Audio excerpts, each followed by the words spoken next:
इस्तार कहती है कि मैं कॉलेज में थी तो मेरा रिश्ता फूफो के बेटे से तय हो गया था और वो बहुत पहले छोटी उम्र में डंकी लगाकर बाहर के मुल्क चला गया था। समीर का ताल्लुक बलूचिस्तान के इलाके मंद से है, जहाँ कई लोग डंकी लगाकर निकल गए मुख्तलिफ मुल्कों में।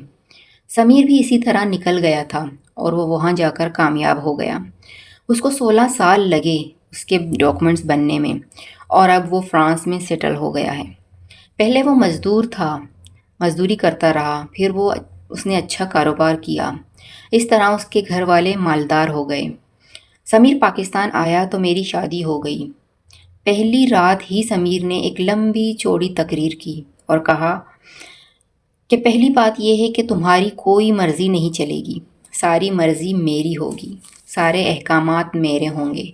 मेरी माँ, भाइयों, बहनों को तुमसे कोई शिकायत नहीं होनी चाहिए। जो मैं कहूँगा तुम वही करोगी। मेरे घर की कोई बात तुमने अपने घर वालों को नहीं बतानी, और अगर मुझे कोई शिकायत मिली तो अच्छा नहीं होगा। फुप्पो का रवैया भी पहले जैसा नहीं रहा। खैर, समीर 3 महीने यहाँ रहा। उसने ये भी कहा था कि मैं तुम्हें कभी फ्रांस नहीं लेकर जाऊँगा और तुमने ये ख्वाहिश नहीं करनी, और इस तरह वो चला गया। जाते हुए भी कोई ख़ास तरह से मुझसे नहीं मिला और 1 हफ्ते बाद ही मुझे शिद्दत से एहसास हुआ कि मुझे उसके साथ रहना है। और 6 महीने बाद मेरी हालत ऐसी थी कि मैं चाहती थी कि मैं जल्दी उसके पास जाऊं। वो मुझसे बात भी ठीक तरह से नहीं करता था। 1.5 साल गुज़रा। मैंने बहुत कोशिश की कि अपनी सास को खुश रख सकूं, लेकिन मामला उसके बरअक्स था। वो और मुझे मुझे फ़ोन करता था समीर, तो वो मुझसे मोहब्बत भरी बातें नहीं करता था, बल्कि कहता था कि तुमने अम्मी के कमरे की सफाई नहीं की, कपड़े नहीं धोए, या खाने में मिर्चें ज़्यादा रखी हैं, वगैरह वगैरह। बस हिदायत जारी करता था। बस सास ने ये मेहरबानी की कि मुझे पढ़ने की इजाज़त दी और मैंने अपनी डिग्री मुकम्मल कर ली।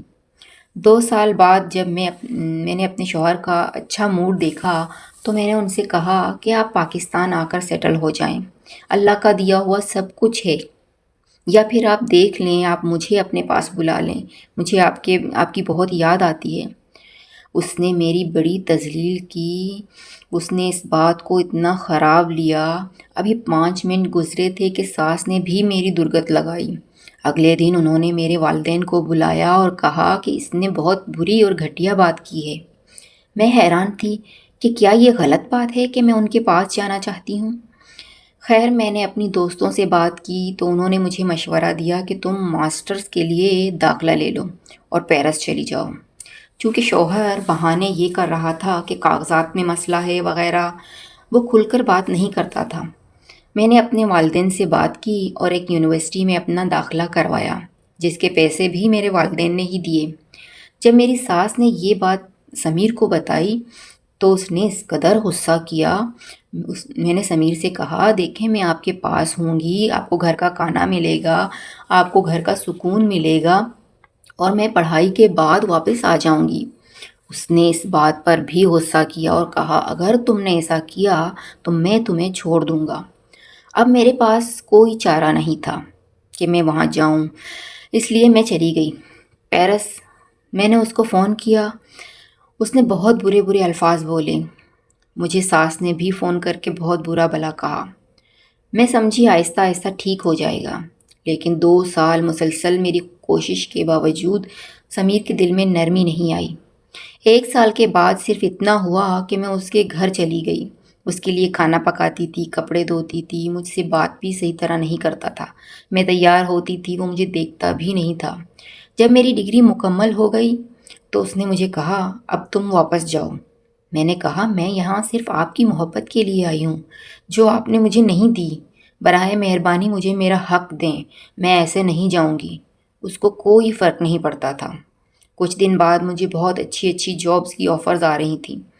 मुझे तजुर्बा अच्छा था, ज़ुबान भी सीख ली थी और मेरे ताल्लुकात भी बहुत अच्छे हो गए थे वहाँ। जब मैंने समीर को बताया नौकरी के बारे में तो उसने कहा, अगर तुमने नौकरी की तो मैं तुम्हें फ़ारिग कर दूँगा। मैंने कहा, इस वक्त उस वक्त जाऊँगी जब तुम मुझसे राज़ी हो जाओगे। लेकिन उसके लिए कुछ भी नहीं थी। دن رات میں اس سے اپنی بےعزتی کرواتی۔ پھر ایک وقت آیا، مجھے لگا اب میں تھک چکی ہوں، میرے اعصاب جواب دے چکے ہیں، مجھے اپنا آپ ایک بھیکارن لگ رہا تھا۔ میں نے ان 2 سالوں میں بہت پیسے جوڑے اور گھر بھی بھیجے۔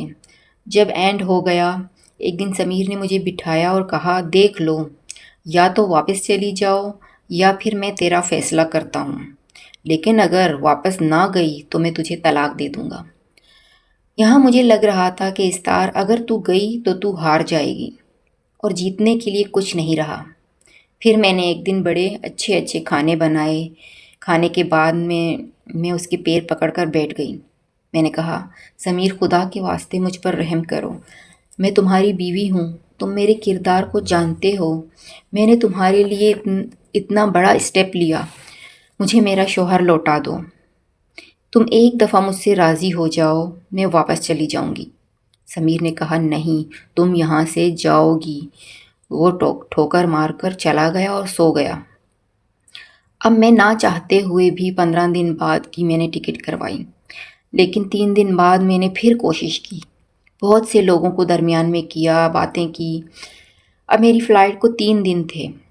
میں نے ایک دن ایک نبی پاک صلی اللہ علیہ وسلم کی ایک حدیث جو کہ شوہر کے بارے میں تھی، میں نے اس کو واٹس ایپ پہ بھیجی۔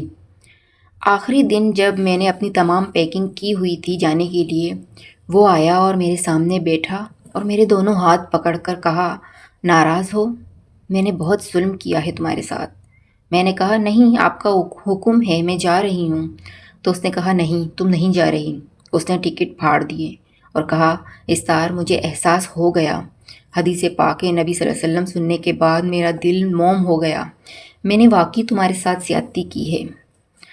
اب آج 1 سال ہو گئے ہیں، میں یہیں جاب کرتی ہوں اور سمیر اپنے کام پر جاتا ہے، اور اب بہت اچھی زندگی گزر رہی ہے، اور اس طرح میں کامیاب ہو گئی۔